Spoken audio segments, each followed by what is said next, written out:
All right, as this series continues to get away from me, almost there. Last time, I looked at the issue of the repetition maximum, defined as the maximum number of repetitions completed prior to reaching failure during a set. In the strictest sense, the RM should be one repetition less than the number of reps to failure, right? If you failed or would have failed on repetition 13, that was a 12 repetition maximum.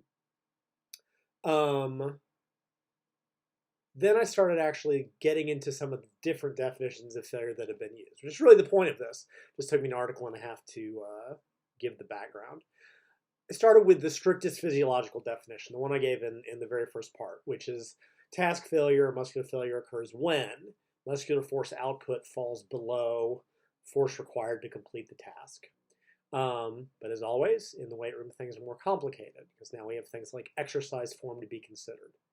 So I pointed out, yeah, you could just let the trainee do as many reps as possible and do whatever the hell they want, and that would be one way of doing it, right? Start bouncing the bar off your chest, start swinging the barbell, etc. But I don't think that's usually what our goal is. Since frequently when you do this, you're actually taking stress off the target muscles. This led into the concept, the main thing I discussed, which was form failure, which was defined as the maximum number of repetitions that can be done in good form or part of deviation from some definition of proper. I looked at a ton of issues. I understand why this is a good criteria, but it brings up a lot of problems, right? When do we decide that form has deviated enough that the set should be stopped? There is the issue that on a technical compound free weight movement like a squat, bench, or God forbid a deadlift, form failure will occur at a completely different place compared to machine chest press, a leg press, or leg extension. There's really not form to break, right? And the importance of this is that in both a research and a real world sense, using form failure may very well put the target muscle, quads, pecs, very far away from true physiological form failure, right? Because form will break potentially before that specific muscle fatigues. I'm not saying it will, but I'm saying it might, depending on what's failing. More to the point, right? And this, of course, depends on technical skill, years training, but even years training doesn't mean anything. But to the point, in a research sense, you're not going to convince me that college students that have even 2 to 4 years of training experience, trained individuals, can do it, right? More so on higher reps and more so on a short rest interval. I've been in the weight room 25 years professionally. I've watched a lot of people. They can't. It's bullshit. And if you want to prove me wrong, send me the video. I've only been waiting 18 months for someone to do it to prove me that I'm wrong in my assertions. Probably be waiting a long time because y'all know I'm right. So don't misunderstand what I'm saying here. Form failure is a great criteria, but depending on the training status, the technical skill, the workout setup, it may put people very far from actually taking the target muscle to physiological muscular failure. And it's that is important in terms of talking about training volume for growth or what stimulus you've given. Because if form failure means the set ends 5 reps before the physiological muscular failure, it's a warm-up for the quads or the backs or whatever you're training. So go read that piece. I don't want to summarize it all. But with that out of the way, I want to push through and address other definitions of failure, along with a potential issue that comes up in actually defining or reaching failure for the average trainee. Throughout this video and more the article, I will be using a number of quotes from a presentation titled Critical Commentary on the Stimulus for Muscle Hypertrophy in Experienced Trainees by Ralph Carpinelli. He's been around for years. He is definitely on the HIT end of things, and he has been exceedingly critical of many of the evidence-based proclamations from places like the ACSM or NSCA. And he's made some good points about how frequently the data that they've stated supports something doesn't, or how the data is being misrepresented. But rather than having just like put the link up, I'll just mention his name with Carpinelli comments. So the first definition I want to look at is called volitional failure, which is one of the many terms you see thrown around when we're talking about this topic. As an example, in a 2017 review titled Training to Fatigue, the Answer for Standardization when Assessing Muscle Hypertrophy, Dankel et al. State. With respect to resistance exercise, there's a need for a more standardized protocol aimed at reducing individual variability by prescribing exercise to volitional fatigue, as this will result in a common stimulus applied to all individuals. They use the term volitional fatigue throughout the paper, but never actually operationally define it. What it would most commonly be taken to mean, though, is the trainee continues a set until they decide or choose, hence through their own volition, they have reached a point of fatigue. They have volitionally terminated the set. Similarly, you could probably use it to say that they volitionally trained to maximum effort, but volition is a weird word. Go look it up. The definition of volitional is basically using one's volition. But it means making a conscious choice. So volitional fatigue, when you choose to terminate the set. And this kind of goes back to that self-determined rep max I talked about in the previous part, where a trainee essentially decides that they have reached the repetition maximum and then that they would achieve failure on the next rep. And this is still a problem. And I'll address that probably towards the end of this and then in the final part. So for example, when I wrote my little article addressing the training frequency research, I mentioned that the study by, I'm going to mispronounce this, it's Y-U-E, and colleagues use this definition of failure. Within each workout in its volume, the subjects performed a minimum of 8 to 12 self-determined maximum repetitions at 75% of max. They decided when they had hit rep max. They stopped at volitional failure. And well, that's crap. As Carpinelli puts it, contrary to those definitions, the term volitional fatigue implies a conscious, deliberate, voluntary decision to terminate a set. However, individuals possess relatively different tolerances of physiological and psychological discomfort and consequently variable inter-individual perceptions of volitional fatigue. This is important, right? Because recall from when the definition of rep max from the last part, and by extension, failure, which is rep max plus 1, is that a maximal effort has been given. Repetition maximum. Because this gets into the issue of, in terms of training in general, defining failure, how this interacts with a form issue. Because what the issue that it brings up is the ability to push, and push hard, and push through discomfort to provide a truly maximal effort. Now, you've got a really good memory, or reading this from the first part, right? Remember kind of an odd statement or paragraph that I made regarding muscular failure. And that statement was, when the subject is no longer able to generate as much force as needed, muscular task failure will occur. And please pay attention to that phrasing carefully, because what I said was when the subject is no longer able to generate as much force, not when the muscle is no longer able to generate as much force. There's a difference, some relevance to this topic, although I won't get into that until the next article. Try 3 articles. Right? And the distinction I'm making here is between actual physiological muscular force failure and the trainee essentially giving up. Now, so I'm going to make a pretty credible argument that you can't separate the two, right? So recall my schematic, brain sends a signal to muscle, bunch of shit happens, force, movement, right? And also my mention that the fatigue can occur at like 7 different steps from the brain to the muscle, right? So in the strictest of senses, a trainee deciding that they couldn't generate any more force would be one of those steps in fatigue, right? If you simply decide to stop pushing, your muscle can no longer generate sufficient force. You've hit failure, but it's a central failure. You're giving up. Your muscles could do more, right? So let's say you're leg pressing with what would be a 20 rep max weight. We know this by magic. You would fail on rep 21. But at 15 reps, it hurts so much, decide you've hit failure and stop the set. Now, yes, we could argue that, it's still failure in the broadest sense. But from the standpoint of the muscles and the stimulus that they did or didn't receive, you have not subjected them to actual physiological task failure. And it's physiological task failure in the skeletal muscle that is relevant in terms of muscle growth. It doesn't matter when you give up. It matters when your muscles have reached the point of fatigue to get full motor unit recruitment, effective reps, etc. right? Procedures, you can actually examine this in research. And they usually do this to try to separate what's called central fatigue from peripheral fatigue. Central fatigue is the brain and the nervous system, and peripheral fatigue is everything else. And what they'll do is someone will hit fatigue, and then they'll electrostim the muscle. And if the muscle can generate more force, then it's central fatigue for whatever reason, not just because the person's giving up. And if the muscle can't generate any more force, it's peripheral fatigue. The muscle has reached actual task failure.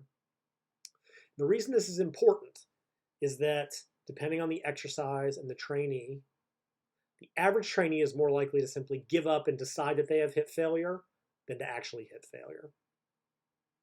Yes, I know, we've got reps in reserve, we've got reps to failure as tools, and I'll come back to that in the final part. But even those tools are predicated on knowing what true muscular failure is under the conditions of a maximal effort. Right? You can't anchor something to failure if you don't know where failure is. As I'm going to show you in the next and final part of this, with videos of myself, most of you factually do not know where failure lives. And you've never gotten there. Not true muscular failure. You might have given up, your form might have broken, but not true muscular failure. So then we get into the issue of perception of effort versus discomfort, right? And research has looked at this. That paper I have cited a couple times, Clarity in Reporting Terminology of Set Endpoints and Resistance Training by Steele and colleagues. It's a very long discussion, and I'll just give some key quotes. In our definitions, we have anchored intensity of effort as being maximal at the point of muscular failure. This is partly due to the reasoning given above regarding the differentiation of fatigue and failure.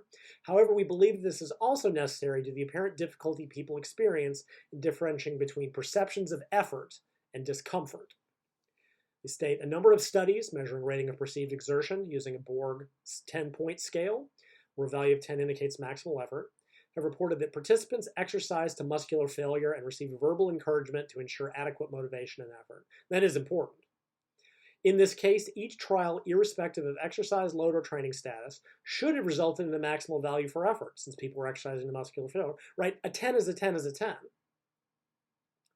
And they said to true failure should be a 10, no matter what it is, right? They add, though these studies which have compared training to muscular failure with training not to muscular failure show that the RPE for the active muscle is indeed higher when training to muscular failure, maximal values, that is a score of 10, were not reported in any of the studies cited.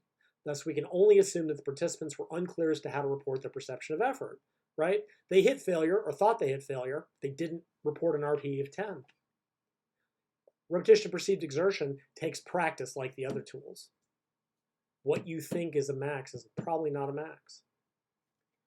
They further mention that there are higher perceptions of effort occur with lower body training, higher volumes, and increased work rate, which they didn't define, but I take to mean shorter rest intervals. Don't swear me to that.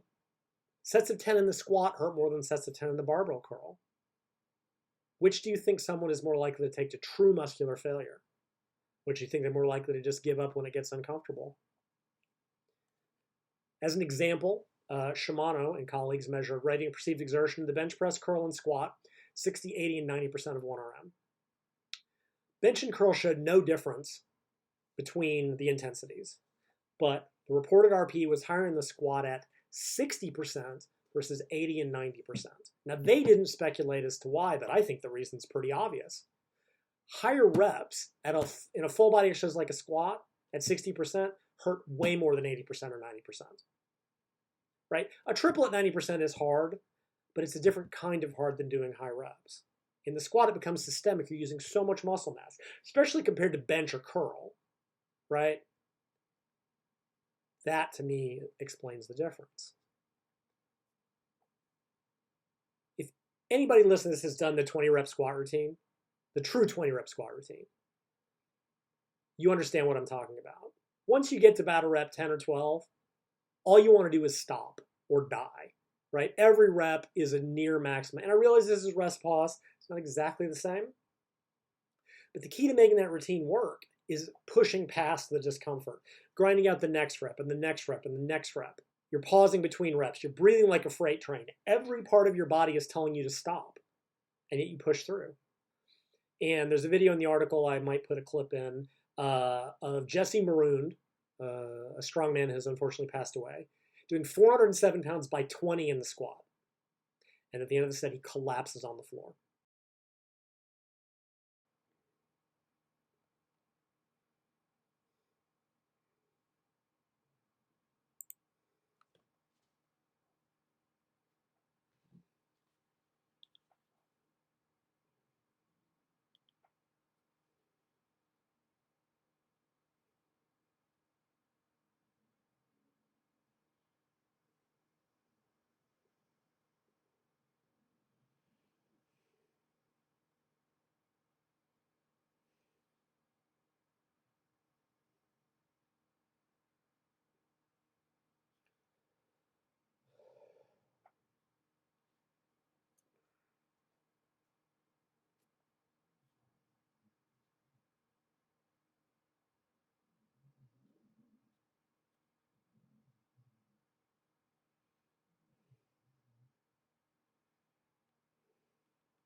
That's what a 20 rep squat does. That's what high rep squats close to or to failure do.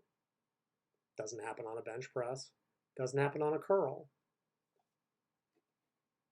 By the way, don't do 20 rep deadlifts. I did it once. So the reality is most people will stop before when it gets uncomfortable, right? Depending on a bunch of different variables. The exercise being done, their training background, individual differences, have they learned to push? And depending on the movement, where they choose volitionally to quit, it's likely to be very far from true physiological muscular failure. Finally, Steele and colleagues state, if persons are inappropriately anchoring their perceptions of effort upon feelings of discomfort, they may be likely to end their sets further from the point of muscular failure than expected if they were using repetition maximum or even self-determined repetition maximum as a set point. I'd still argue that self-determined repetition maximum is the same fundamental problem. The person is deciding when they don't think they'll get the next rep. But the reality is, if they don't try the next rep and fail on it, they don't know. You know with a lot of practice with a good coach. Again, the videos will demonstrate this. But most people will decide that they're going to hit failure before they have. What you basically need to learn how to do this is a happy sadist like me, talking you through the set, showing you just how much more you have than you think. And then you learn how far away from failure you've really been. Because the ability to push your discomfort to true failure in any activity is a learned skill. It can be learned, it can be taught. But again, having watched people for 25 years in the weight room, the number I've seen who can do it, truly do it, who can push through that level of discomfort, get even close to true muscular failure, I can probably count on a few hands. And I trained most of them, and I was one of them. I know a training partner who's inhuman in this regard, the intensity he could generate, the limits he could go to. First time I met him, I watched him squat. It was something like 315, he was going for a set of 20. He got to 17, racked the bar. I shamed him, and he took his belt off. I shamed him, got back onto the bar and did 3, and then fell down. Once I watched him squat in a maximum set of 5, and he basically racked the bar and collapsed in the squat rack. And I said, "Are you okay?" And he just looked at me and said, "Leg extensions." The guy was a maniac. From a different sport, track cyclist Sir Chris Hoy apparently was inhuman in his ability to push. He would do bike intervals till he would collapse and throw up. He once attempted an altitude world record in the 1,000 meter, which he missed by 0.005, 5,000ths of a second. And his body went into shock. He describes seeing the darkness coming in as he went into oxygen dead and keeping going. And he finished, fell over, and they had to give him oxygen because he was in shock. You'll find that most top athletes have that ability, and everybody else doesn't. Most people stop when it gets challenging. Right? I'm not being critical, it just is. I'm not saying it's everyone. Maybe you do, I'm sure you think you do. Train in certain gyms, you'll see it. But I've been in commercial gyms for 25 years. People quit when it gets more uncomfortable than they're willing to tolerate. Again, depending on the person, the exercise, the rest intervals, it's likely to be very far away from true muscular failure in a physiological sense. And I'll make the point again regarding all these studies. I do not believe that the average trainee, the average college trainee, I don't give a shit that he's trained for 2 to 4 years, or she. it's giving anywhere close to that effort. Certainly don't believe it in something like a squat, and I certainly don't believe it on a short rest interval. It gets uncomfortable quickly. People will quit. And that's on top of your form deteriorating rapidly under systemic fatigue, right? So all these supposed sets to failure in these studies, form or otherwise, probably not going to be close to physiological muscular failure under those conditions. Give a little longer rest interval, you're better. Use a less complex movement, probably better. The average trainee is giving up when it gets too difficult for what they're willing to tolerate. And as always, if you think I'm wrong, send me a video. I've been waiting 18 months and nobody has. All right, we're almost done. All right, I've looked at enough individual definitions. Everybody's bored of this, including me. So let's put them together. Put together a meaningful definition of what muscular failure actually represents in the weight room. Again, in the most general form, muscular failure or momentary muscular failure or volitional failure, whatever you want to call it, should, in a physiological sense, should represent the inability to generate sufficient force to match or exceed the force requirements of the movement. That's the physiological definition. Because even if we're ignoring the issue of form failure, the technical requirements of the movement, the trainee's technical ability, if we're focusing only on the muscle, any definition of actual muscular failure should be an inability to perform another repetition despite a maximal effort being given. And those last words are the key. Muscular failure does not occur when a trainee decides they've had enough and chooses to stop. It does not occur when it gets too uncomfortable for them to keep going. It occurs when they can no longer perform another repetition in proper form, despite giving an all-out muscular effort. To that, we might even add, training failure, true failure cannot be said to have occurred until the trainee actually attempts the next repetition and fails on it. Basically, you don't know that you failed until you fail. And again, I'm not saying that you should or should not train to failure. I'm talking about definitions here. As Steele phrased it in their paper, in essence, the most appropriate conceptualization of muscular failure is it occurs at the point where, despite the greatest effort, a person is unable to meet and overcome the demands of the exercise, causing an involuntary set endpoint. By that, involuntary set point goes back to volitional fatigue. Going to true muscular failure means a true physiological inability to complete another rep, no matter how hard you push. The end point of the set is involuntary because you had no control over it. Right? A voluntary or volitional endpoint is one where you chose to stop. Involuntary set endpoint is you couldn't physiologically have generated more force and gotten the rep. Again, form failure. We need to add using proper technique, but that brings up all the issues from the previous part. Simple reality is the average trainee can't or won't apply the definition I gave in most complex free weight exercises. I want you to ask yourself how many people you've truly seen squats to muscular failure. By that I mean trying rep after rep, descending, either getting pinned in the bottom, coming up to halfway, and having to dump it. I don't mean on a missed single, on a set of reps. Been in the gym 25 years. I can count the number of people I've seen it in a few. I'm one of them. My training partner was one of them. Unless something went awry, you haven't done it. You haven't seen anybody do it. Simply form will break first. The thing is that from a training stimulus standpoint, from a hypertrophy standpoint, your muscles don't give a damn where your form breaks. Your quads are the target. You're trying to get bigger. Your form breaks 5 reps before the muscle approaches physiological muscular failure. Your form failure doesn't matter because it means that that set of squats to failure weren't a very good quad stimulus movement. Maybe your low back is what gave out, maybe any number of things. Because the form component of that failure definition keeps your quads from getting anywhere close to where they need to be to get a proper stimulus. That again brings me back to the whole issue of people that are built to squat can squat much closer to failure in terms of muscular failure before their form breaks. People not built to squat can't. But here's the thing, there's no form failure on machines. Not really. And it's important that many of the papers I've cited, Steele, Fisher, Carpinelli, I think that's got them all, probably missed one, do come from more of an HIT, a high-intensity training background. They've always been towards that end of the science. I'm not saying that is good or bad. It just is. HIT has tended to be based around machines. Arthur Jones, not always. Look up Dr. Ken Leisner's videos. They'll scare you. But on a leg press or chest press, there's no form failure to really occur. Yeah, people squirt around and cut depth, but you know what I mean. It's not like in a squat. In premise, true muscular failure here will not occur until the lifter is unable to complete another full range repetition, that is, get through the sticking point, despite giving maximal muscular effort, right? That's the key here.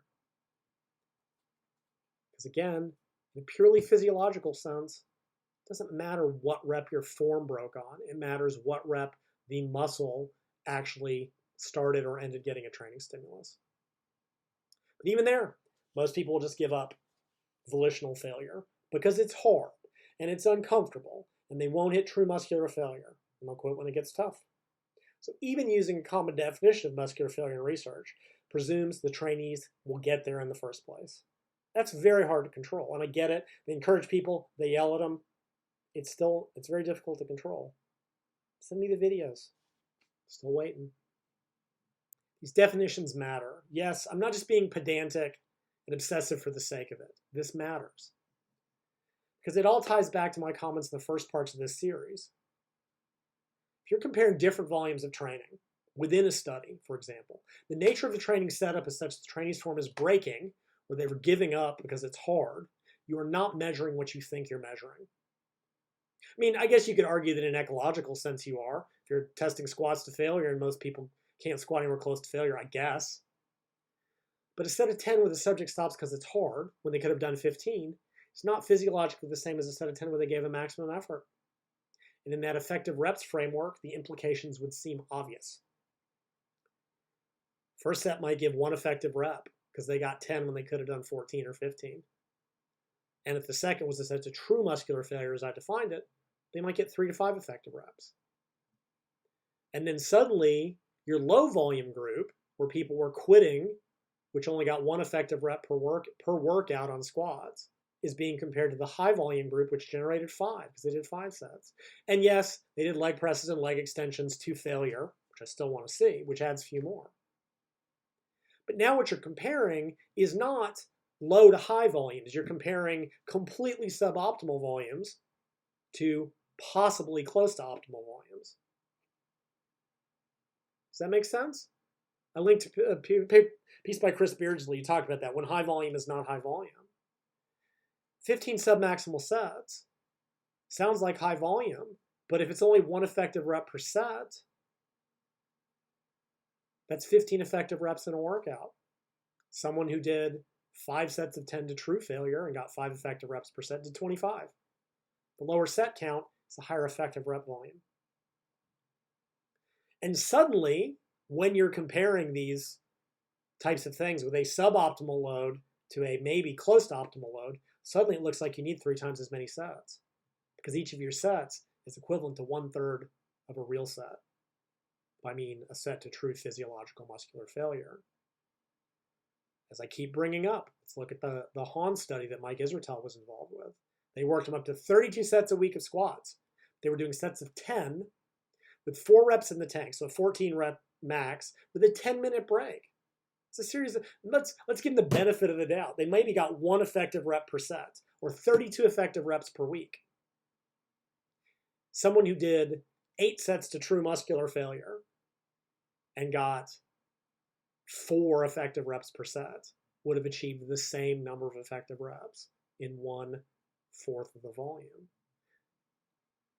You only seem to need these super high volumes when you're training so far away from failure, muscular physiological failure. They don't matter. And then when you try to compare these different studies, where one is clearly putting people far away from true physiological muscular failure and others not, now you're comparing apples and oranges. Because again, set count doesn't matter, rep count doesn't matter. Assuming effective reps turns out to be correct, that matters. But failure is at least consistent, right? When I talked about training volume in that early article, several articles ago, sets, reps, and volume load all have severe limitations, right? In contrast, assuming that the same definition is used, Counting sets to failure may provide a better approach. I think that Dankel was the one making that point. Because within some range of loading parameters, maybe 6 to 20 plus reps, it appears to 3 sets to failure is equivalent to 3 sets to failure. It's equivalent to 3 sets to failure. 3 sets of 8, 3 sets of 15, and 3 sets of 30 give the same rep if they're all to failure. Yes, it's 3 sets. That's a commonality. The commonality is muscular failure, assuming people got there. But this is only the case if a consistent definition of failure is being used, and that's clearly not when you look at the different studies. To keep beating this dead horse, 3 sets of 8 to true physiological muscular failure, and a leg press, where form failure should be damn close to physiological muscular failure, cannot be equivalent to 3 sets of 8 in the squat to form failure, where failure occurs due to poor technical skill or training giving up. They are not equivalent. They are both to failure, but to different definitions of failure. Because again, what you'd expect to see is that the study or workout where the definition of failure or the workout setup causes sets to be terminated before true physiological muscular failure occurred will need more sets to achieve optimum gains compared to studies that didn't, as I made the point above. Because they need all that volume to make up for the general ineffectiveness of each set. And when I finally get around to updating my training volume and hypertrophy series that hopefully this will lead into, I'll look at the research within this framework, how they defined failure, the workout setup, and how close maybe it got them. Because I think a lot of the discrepancies and controversy between the studies will disappear when you do that. I mean, it's not like there's controversy anymore. The entire group, well, not the entire group, I don't know about a couple of them, who fought with me for 18 months defending high volume, have all basically walked it back and agree to what I've said all along. Eric, James, Mike, none of them had the sack to say that I was right all along, because I was. But that's about par for the course. They're just going to pretend that it all didn't happen. And that's a good place to wrap up. In the next and what will be the final part, I'm first going to look at the issues of reps and reserves, reps to failure. A little bit more babbling about this. And then I'll put up some videos of myself, a couple other people, a couple of examples I've pulled from the YouTubes to demonstrate everything I've been talking about. So if you want to see does Lyle train, check in next time.